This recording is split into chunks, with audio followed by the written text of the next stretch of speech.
اس کو اٹھایا گیا اور اس کے بعد اس کو چاپ کیا گیا انٹروگیشن سینٹر میں.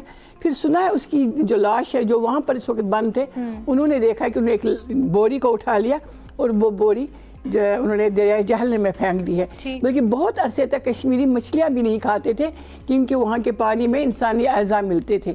تو یہ پہلے ایسا ہوتا تھا ان کو ڈھونڈنے کے لیے.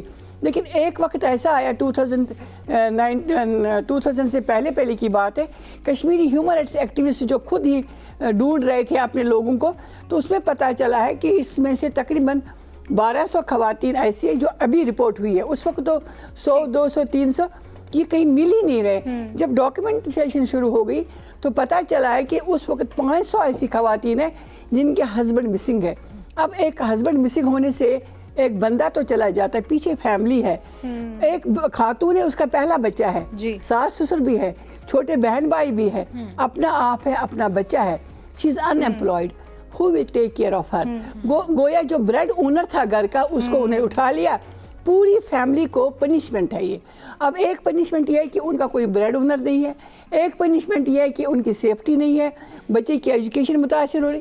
سب سے بڑی تکلیف یہ بات ہے, اس کو ڈھونڈنے کے لیے آپ کو ہزاروں میل دور انڈین جیلز میں بھیجا جاتا ہے. انڈین آپ جائے آندھرا پردیش میں, آپ جائے تہاڑ جیل میں, آپ دہلی جائے, آپ راجستھان جائے, ان کو ڈھونڈے اور وہ وہاں نہیں ملتے.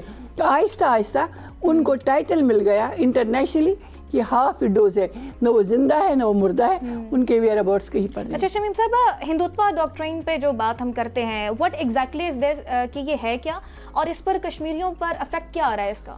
دیکھو, ہندو ڈاکٹرین کوئی نیا نہیں ہے, یہ بہت پرانا ہے. 1929 میں جب RSS کا وجود آیا ہے 1947 میں, آپ دیکھ رہے ہیں جب پارٹیشن ہو گیا, یہ بہت بڑی ایک طاقت تھی اور اسی طاقت کے ذریعے ہندوستان نے جو کشمیر پر قبضہ کر دیا, بلوائی جن کو کہتے ہیں, جن کو بنگلہ دیش میں بھی آپ نے بلوائیوں کے نام سے دیکھا کہ جب مشرقی پاکستان کو علیحدہ کیا گیا, تو اس وقت سے کانسیپٹ تھا کہ RSS کا کانسیپٹ تھا کہ ہندو ریاست ہے اور ہندو ریاست میں ہندی چلے گی, ہندو چلے گا ایز مذہب, کسی نان ہندو کو یہاں رہنے کی آل دو, وہ وہاں کے باشندے تھے. تو اس کانسیپٹ کو لے کے انہوں نے گاندھی کو بھی پھانسی پر گولی مار دی ہے اور وہ اسی RSS کا ممبر بھی تھا. اور ان کا یہی پلان تھا کہ جب بھی ہم کبھی اس اقتدار میں آئیں گے تو ہم اپنی ہندو ریاست کا کانسیپٹ اس کو کلیئر کیا تھا انہوں نے. اگر آپ پہلا ایجنڈا دیکھیں گے ان کا سیاسی ایجنڈا, تو الیکشن مینیفیسٹو میں بھی انہوں نے کہا تھا کہ ایک ہندو ریاست ہوگی, اور جس میپ میں آپ سری لنکا تک جاتا ہے, نیپال بھی, بھوٹان بھی اس میں آتا ہے. تو یہ ان کا ایک کانسیپٹ تھا. آہستہ آہستہ جب پہلے انہوں نے اقتدار سنبھالا, دوسرے دور میں انہوں نے اس کو امپلیمنٹ کیا. پہلے اس کو لوگوں تک پھیلایا, اور آپ کو پتہ ہے ایجوکیشن کی کمی ہے وہاں پر, غربت بہت ہے, اور اس نعرے کے پیچھے, ہندوتا کے نعرے کے پیچھے لوگ نکلے ہیں. ریلیجس منافرت جو ہے, مذہبی منافرت پھیلانا, یہ ہندوستان کے ان کا لوگوں کا کام ہی ہے, خصوصاً مودی سرکار کا, BJP کا. تو اس ہندوتا کا یہ تھا کہ مسلمان چونکہ ریاست ہے. میں اپنے ڈاکیومنٹس پڑھ رہی تھی 1981 میں, جب نہرو کا وہ سمجھے بتیجا ہی تھا, وہ گئے ہیں گورنر کشمیر کے. انہوں نے کہا اس وقت کہ کشمیر میں مسلم اکثریت ہے, جموں میں مسلم اکثریت نہیں ہے, تو اقلیت میں بدلنے کے لیے ہمیں یہاں پر بھارت سے ہندو بلانے پڑیں گے. تو اس سے یہ ہو جائے گا کہ جو پاپولیشن کا جو گراف ہے وہ اوپر آ جائے گا اور مسلم نیچے آ جائیں گے. تو اب یہ کانسیپٹ ہے کہ وہاں 3 آلریڈی بہت بڑے مندر ہندوستان کے جو بہترین, جن کو یہ پوجتے ہیں, وشنو دیوی ہے, امرناتھ ہے, وہ کشمیر میں ہے. پھر بھی انہوں نے 35,000 مندر اور بنا دیے, اور انہوں نے الگ سینک سوسائٹیز بنانی شروع کر دی جہاں صرف ہندو رہیں گے, ہندو پوجا کریں گے. اس کا یہ اب آج کا رزلٹ یہ نکل رہا ہے کہ تمام جتنے بھی تہوار ہیں, ہندو نکلتے ہیں اپنے جھنڈے لے کے, بھارتیہ جنتا پارٹی کے, وہ پگڑیاں وہ باندھتے ہیں, ٹیکا بہت لگاتے, وہ ڈیمانسٹریٹ کرتے. اور جو مسلمان نکلتے ہیں, جیسے محرم کا جلوس ہے, ان کو اجازت نہیں ہے, جمعے کی نماز پڑھنے کی اجازت نہیں ہے. میجارٹی مسلمانوں کو سپریس کیا جائے, ان کے دین میں